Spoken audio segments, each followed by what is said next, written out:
ओम श्री गणेशाय नमः। राधे राधे एवरीवन। भाद्रपद माह के शुक्ल पक्ष में आने वाली गणेश चतुर्थी को गणेश जी के जन्म दिवस के रूप में मनाया जाता है। इसे बड़ी गणेश चतुर्थी कहा जाता है। माना जाता है कि इस गणेश चतुर्थी का व्रत करने से हमें साल में आने वाली सभी गणेश चतुर्थियों के व्रत के समान फल प्राप्त होता है। तो इसका व्रत हम कैसे करेंगे, क्या नियम है, किस तरह पूजा करनी है, इसी पर आज का वीडियो है। तो चलिए वीडियो शुरू करते हैं। गणेश चतुर्थी के दिन सुबह सुबह स्नान आदि करने के बाद जल्दी उठ के स्नान करें और फिर जहां पर भी पूजा कर रहे हैं उस जगह को साफ कर लें। आप चाहें तो आप अपने घर के मंदिर में भी ये पूजा कर सकते हैं। उसके बाद हम वहां पर एक चौकी लगा लेंगे। चौकी पर लाल रंग का वस्त्र हम बिछा लेंगे। अगर आप मंदिर में पूजा कर रहे हैं तो मंदिर में भी लाल रंग का आसन आप बिछाएं। फिर हम थोड़ी सी दुर्वा घास यहाँ पर रखेंगे। देखिए, अगर आप 10 दिन की, 5 दिन की, 7 दिन की स्थापना कर रहे हैं तो चावल रखिएगा, लेकिन अगर आप सिर्फ व्रत के लिए पूजन कर रहे हैं या 1 दिन की स्थापना कर रहे हैं तो दुर्वा घास लेंगे, उस पर हम गणेश जी को विराजमान कर देंगे।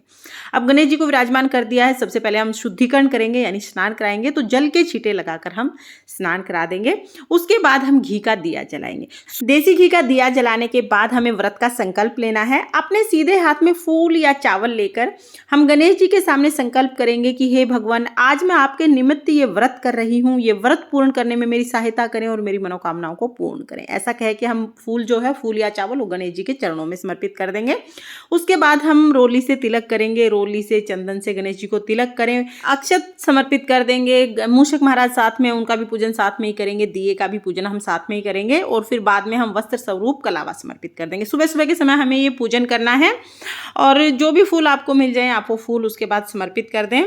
इसके बाद देखिए, जब हम गणेश जी की पूजा करते हैं तो दुर्वा घास जरूर समर्पित करते हैं। तो दुर्वा घास की व्यवस्था आप पहले से ही कर लें। दुर्वा घास आप जरूर समर्पित कर दें। इस तरह से एक जूटी सी बनाकर हम दुर्वा घास समर्पित करते हैं। आप चाहें तो दुर्वा घास से इसको बांध लीजिए या कलावे से बांध के जूटी बना लीजिए। उसके बाद भोग प्रसाद समर्पित करेंगे। तो भोग में आप कोई भी मिठाई समर्पित कर सकते हैं, साथ में ऋतु फल आप समर्पित कर सकते हैं।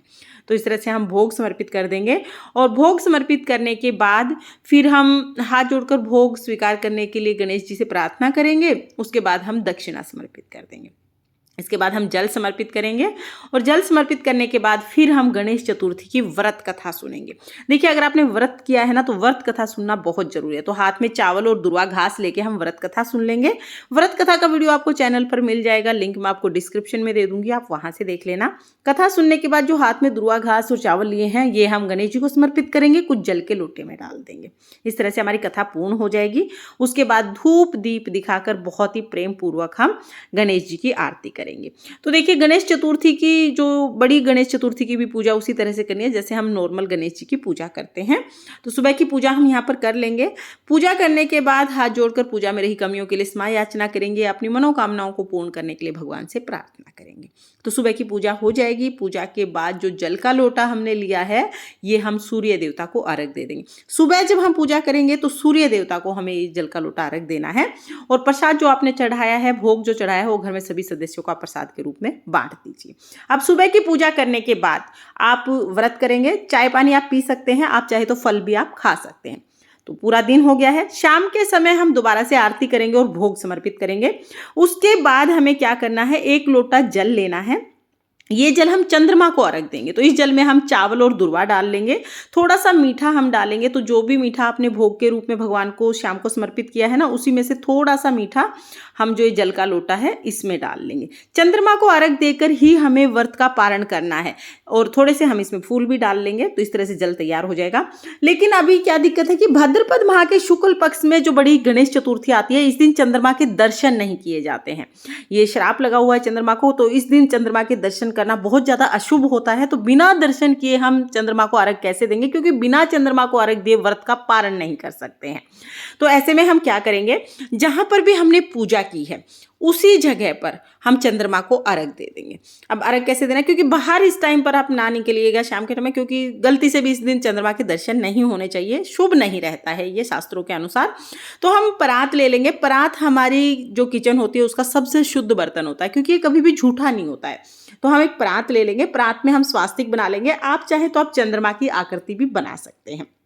स्वास्तिक बनाने के बाद चंदन से भी तिलक जरूर करेंगे, क्योंकि चंदन शीतलता का प्रतीक होता है, चंद्रमा भी शीतलता का प्रतीक होते हैं। और फिर जो हमने जल का लोटा तैयार किया है, जो जल तैयार किया है, वो हम यहीं पर अर्घ दे देंगे। आप चाहें तो इस जल में आप दूध भी डाल सकते हैं।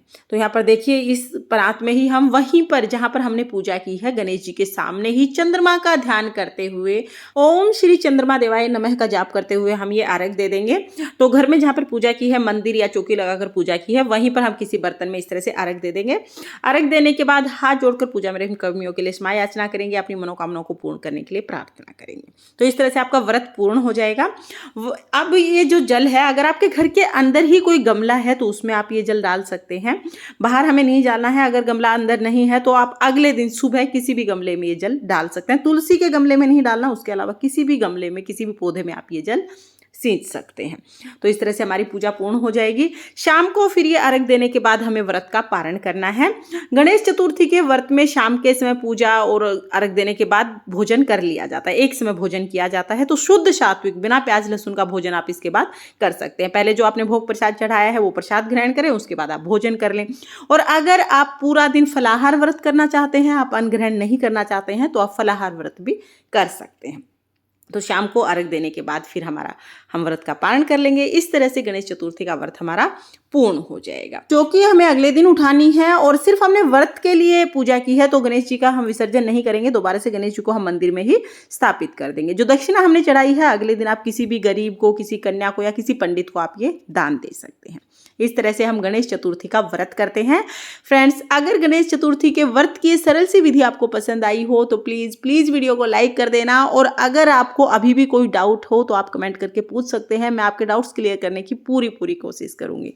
फिर मिलते हैं किसी और वीडियो के साथ। तब तक के लिए ओम श्री गणेशाय नमः। राधे राधे।